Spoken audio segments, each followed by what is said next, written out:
Hello, this is Anviti. Welcome to the news with NDTV. It's Tuesday, July 1st, and coming up in today's episode, new details from Kolkata Law College rape case. Karnataka Congress in damage control mode after Dissent Rumours. EAM S Jaishankar clarifies once again, USA did not broker India-Pakistan ceasefire. And what is happening with Elon Musk's new political party? The 24-year-old law student who alleged that she was raped on the law campus in Kolkata mentioned in her complaint that she had a panic attack before and during the horrific incident forced by main accused Monojit Mishra.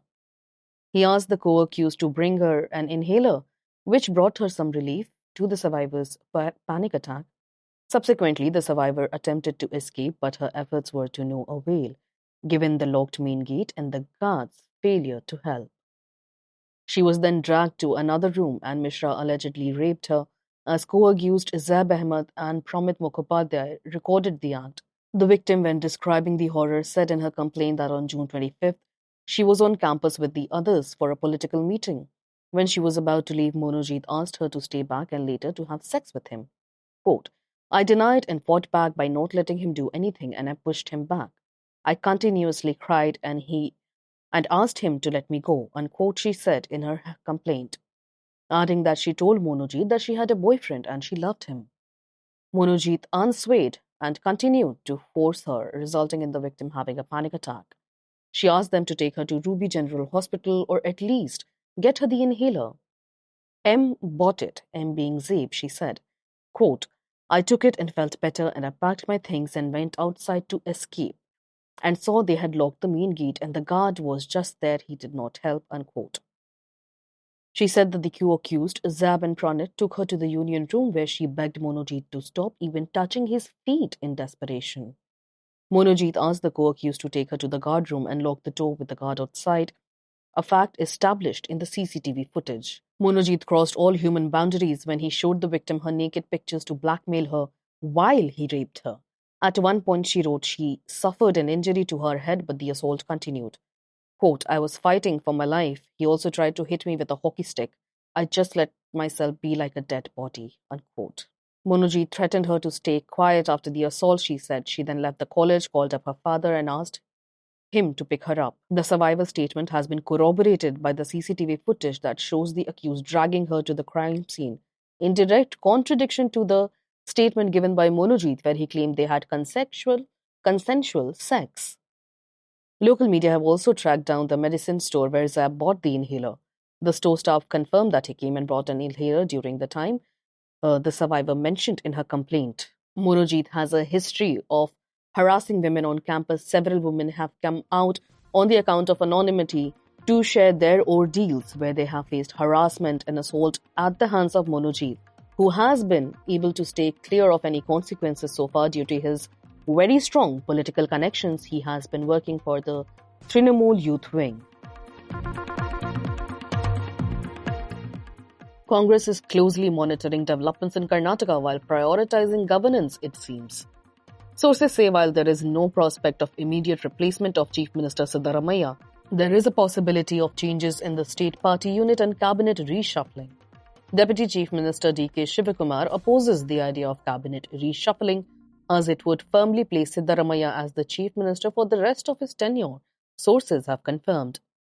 Shortly before senior Congress leader Randeep Singh Surjewala meets Karnataka Congress MLAs amid the disquiet over the Chief Minister post, D.K. Shivakumar said a majority of MLAs, as many as 100, want change.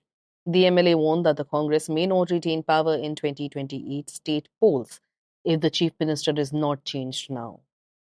MLAs close to Mr. Shivakumar have demanded that incumbent Siddaramaiah be asked to step down as Chief Minister and Mr. Shivakumar be appointed for the post of the remainder of the term. Congress MLA Iqbal Hussain said 100 MLAs are backing Mr. Shivakumar and all of them think that he deserves an opportunity. Mr. Surjewala, however, has termed his visit an organizational exercise for introspection and ensuring the development of Karnataka. And he has stressed that any news of possible leadership change is a figment of the imagination of the reporters. Siddaramaiah too trashed the buzz over possible leadership change in the state. Speaking in Mysuru, he said the Congress government will remain as solid as a boulder for the next 5 years. Mr. Shivakumar, at his side, he told the media this government will be as solid as Bande rock for 5 years. The Chief Minister's supporters also call him Bande often. The current unrest over the Chief Minister post goes back to 2023 election result in which Congress scored a thumping win.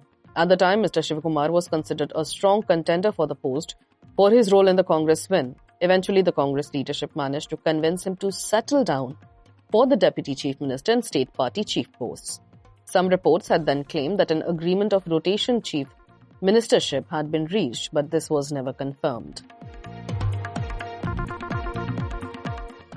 Foreign Minister S Jaishankar claimed the Pahalgam terrorist attack was to be an economic warfare meant to disrupt tourism in Kashmir. He asserted that India won't let Pakistan's nuclear weapons stop it from retaliating against terrorist attacks, as he shared his first-hand account of the talks between New Delhi and Washington before the ceasefire deal in Islamabad. In an exclusive chat with Newsweek in New York, the minister dismissed US President Donald Trump's claim of using trade to force India and Pakistan to accept a ceasefire after the escalation of India's Operation Sindoor in May.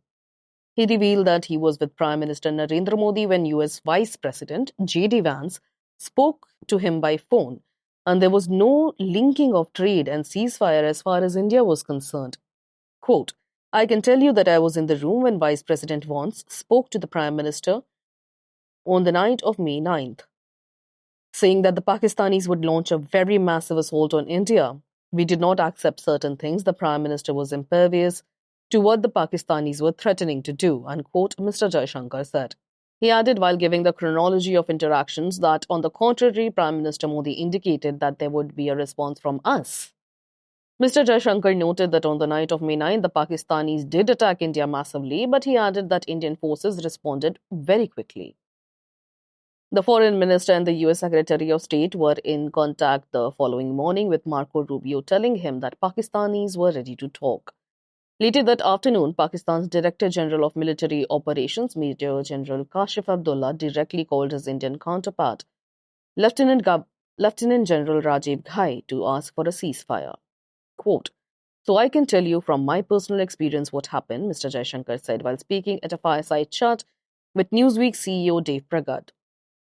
According to the Foreign Minister, the Indian retaliation following the Pahalgam attack was driven by the notion of enough is enough, a sentiment caused by the continuous string of terror attacks emanating from Pakistan. Quote, it was an act of economic warfare. It was meant to destroy tourism in Kashmir, which was the mainstay of the economy. It was also meant to provoke religious violence because the people were asked to identify their faith before they were killed. So we decided that we cannot let terrorists function with impunity. The idea that they are on the side of the border and that, therefore, sort of prevents retribution, I think that's a proposition that needs to be challenged, and that is what we did, unquote.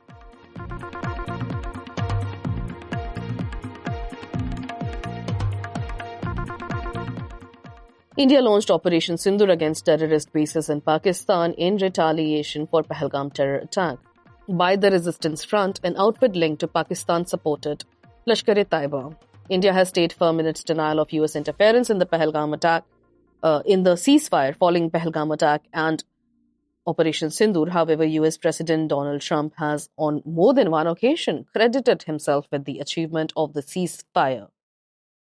Trump, firm in its conviction, has said that he ended the conflict with a series of phone calls on trade, having international peace on speed dial, as some would say. Tech billionaire, ex-owner, SpaceX owner, and Tesla owner Elon Musk continues to warn the public on Trump's new Big Beautiful Bill.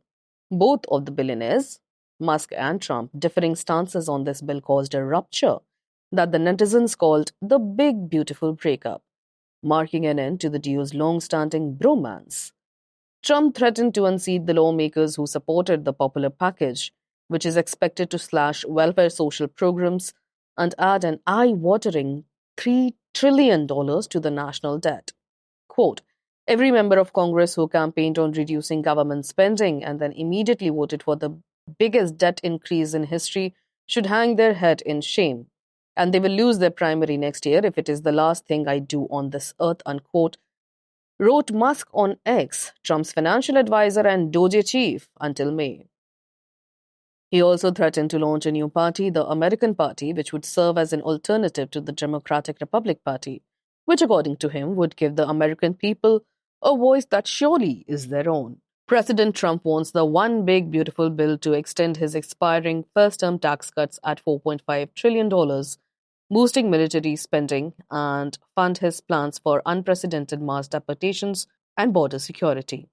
But senators eyeing 2026 midterm congressional elections are divided over savings that would strip around $1 trillion in subsidized health care from millions of the poorest Americans and adds more than $3.3 trillion to the nation's already yawning budget deficits over a decade.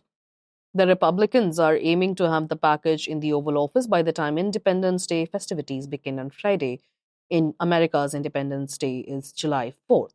Process had ground to glacial pace by early evening, but the members considered dozens of amendments as part of the so-called vote-a-rama required before final passage.